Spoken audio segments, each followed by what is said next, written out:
Guvernatori i Bankës së Shqipërisë, Genc Sejko, ka deklaruar se ekonomia shqiptare ka shënuar një rritje progresive në 3 mujorin e parë të vitit 2026. Gjatë një konference për media të mbajtur këtë të mërkur mbi vendimarrjen e politikës monetare, Sejko tha se punësimi dhe pagat në sektorin privat janë rritur, ndërsa inflacioni është në nivelet më të ulta.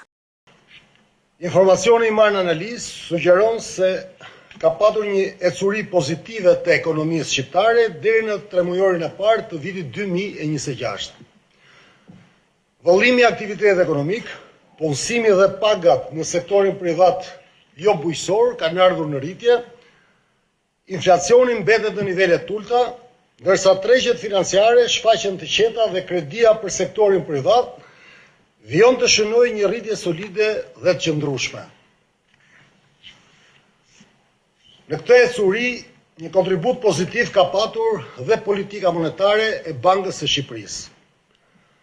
Reagimi në kohë dhe konsistent i politikës monetare ka mundësuar funksionimin normal të tregjeve financiare dhe ka krijuar kushte monetare të përshtatshme për kthimin e inflacionit në objektiv.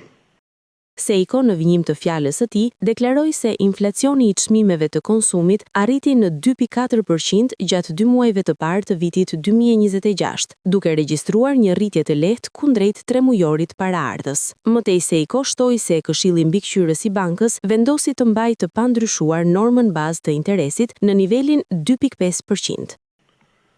Në skenarin bazë, trendet e zhvillimit të vendit pritet të mbeten pozitive edhe në të ardhmen. Ekonomia shqiptare pritet të rritet me ritme solide rritje gjatë 2 viteve në vazhdim, ndërsa inflacioni pritet kthehet në objektiv gradualisht gjatë vitit 2026. Në këto rrethana, Këshilli Mbikëqyrës vendosi të mbajë të pandryshuar qëndrimin e politikës monetare, duke rritur njëkohësisht vigjilencën ndaj zhvillimeve dinamike në ambientin botror. Megjithatë, ai paralajmëroi se tensionet gjeopolitike, veçanërisht konflikti në lindjen e mesme, përbëjnë një rrezik për ekonominë globale dhe atë shqiptare, duke e bërë të vështirë parashikimin me saktësi të zhvillimeve të ardhshme.